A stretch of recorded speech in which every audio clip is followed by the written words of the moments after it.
अब ये जो पाइरूवेट है ये कन्वर्ट होगा एसिटाइल कोएंजाइम है में। इसी तरह ये वाला पाइरूवेट भी कन्वर्ट होगा एसिटाइल कोएंजाइम है। तो जब ये पाइरूवेट एसिटाइल कोएंजाइम है में कन्वर्ट होंगे तो यहाँ पर NADH प्रोड्यूस होगा। सिमिलरली यहाँ पर भी NADH प्रोड्यूस होगा। तो यहाँ पर कितने हो गए? 2 NADH प्रोड्यूस हो गए। From the conversion of pyruvate into the acetyl coenzyme A, 2 NADH are produced। तो 2 NADH प्रोड्यूस होते हैं तो 2 NADH फिर कितने ATP के इक्वल होंगे? 6 ATPs के। सिमिलरली फिर जो एसिटाइल कोएंजाइम है प्रोड्यूस हो जाता है तो ये चला जाएगा क्रेब्स साइकिल में, और क्रेब्स साइकिल में 3 NADH प्रोड्यूस होते हैं, 1 FADH2 प्रोड्यूस होता है और 1 ATP प्रोड्यूस होता है। सिमिलरली ये वाला भी एसिटाइल कोएंजाइम में क्रेब्स साइकिल में चला जाएगा, 3 NADH 1 FADH2 और 1 ATP प्रोड्यूस होगा। तो यहाँ पर कितने 24 ATPs टोटल प्रोड्यूस होंगे 3 NADH से, मतलब 9 टू 11 11 1 12 यहाँ से 12 यहाँ से, तो 24 ATPs यहाँ पर प्रोड्यूस होंगे। अब इसको हम काउंट करते हैं। 24 ATPs क्रेब्स साइकिल में, 6 ATPs यहाँ पर जब पाइरूवेट एसिटाइल कोएंजाइम में कन्वर्ट होगा तो 6 ATPs प्रोड्यूस होते हैं, तो 24 और 6 30।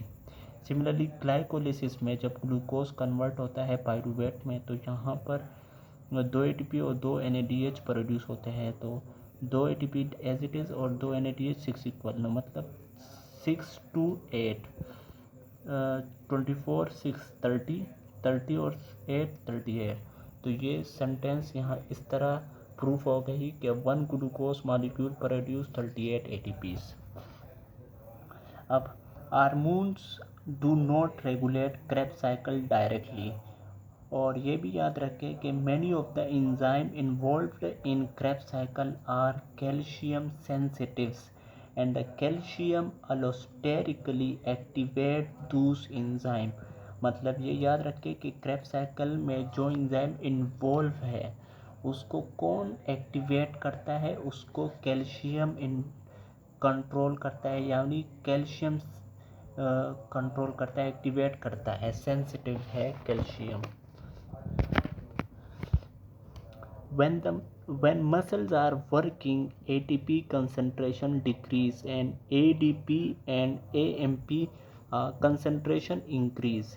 ADP and AMP activate the Krebs cycle enzyme, so the Krebs cycle taking place at faster rate। जब हमारा मसल्स वर्किंग कर रहा होता है तो उस दौरान ATP यूज़ हो रहे होते हैं ना, तो जब ATP यूज़ हो रहे होते हैं तो ATP की कंसंट्रेशन डाउन चले जाती है और ADP और AMP की कंसंट्रेशन अप हो जाती है।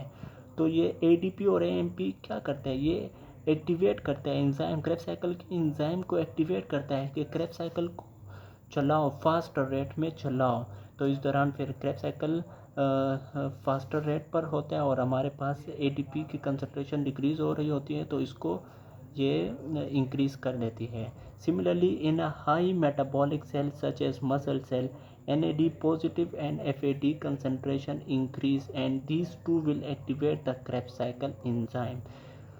और NAD पॉजिटिव और FAD ये दोनों भी एक्टिवेट करते हैं क्रेब्स साइकिल के एंजाइम को के क्रेब्स साइकिल को फास्टर रेट पर चलाए। कौन कौन? NAD positive and FAD। The enzyme of Krebs cycle are sensitive to the energy status of the cell. If the cell have more ATP, more NADH, more FADH2, then in that cell Krebs cycle will occur slowly। जब एक cell के पास बहुत ज़्यादा ATP हो, बहुत ज़्यादा NADH हो, बहुत ज़्यादा FADH2 हो, तो उस सेल में क्रेब्स साइकिल अकर स्लोली यानी बहुत स्लोली टेक्स प्लेस होता है। कौन कौन जब ज़्यादा हो? ATP ज़्यादा हो, NADH ज़्यादा हो या फिर FADH2। अगर सेल के पास ज़्यादा हो, क्या ज़्यादा हो? NAD पॉजिटिव, FAD या फिर AMP या फिर ADP, तो उस सेल में फिर क्रेब्स साइकिल फास्टर रेट पर होगा। Pyruvate has to go into the mitochondria and then the pyruvate converts into the acetyl coenzyme and then acetyl coenzyme will enter the Krebs cycle। यानी कहने का मतलब ये है कि पायरूवेट को माइटोकॉन्ड्रिया के इनर मेम्ब्रेन में यानी मैट्रिक्स तक जाना होगा, और जब ये पायरूवेट मैट्रिक्स में चला जाएगा, माइटोकॉन्ड्रिया के मैट्रिक्स में चला जाएगा, तो ये फिर पायरूवेट कन्वर्ट हो जाएगा एसिटाइल कोएंजाइम ए में, और हमको तो ये पता है कि एसिटाइल कोएंजाइम में फिर इंटर करता है क्रेब्स साइकिल में। अब यहाँ पर एक क्वेश्चन है, is it easy to pass the pyruvate through the outer membrane और इनर मेम्ब्रेन। तो पायरूवेट को किस मेम्ब्रेन के थ्रू इजीली पास कर सकते हैं, तो outer membrane are more permeable, यानी आउटर मेम्ब्रेन से पायरूवेट इजीली पास होता है बनिस्बत इनर मेम्ब्रेन। इनर मेम्ब्रेन थोड़ा रुकावट डालता है पायरूवेट को मैट्रिक्स तक जाने में, और आउटर मेम्ब्रेन से इजीली पास हो जाता है pyruvate. Conversion of pyruvate into acetyl coenzyme A takes place by the enzyme pyruvate dehydrogenase complex। Pyruvate को कन्वर्ट करना है एसिटाइल कोएंजाइम है, और ये कन्वर्जन कहाँ पर होती है, ये कन्वर्जन मैट्रिक्स माइटोकॉन्ड्रिया के मैट्रिक्स में होती है। तो इस कन्वर्जन को कौन करता है, पायरूवेट डीहाइड्रोजिनेस कम्प्लेक्स, और इस पायरूवेट डीहाइड्रोजिनेस कम्प्लेक्स इसके पास 3 एंजाइम्स होते हैं।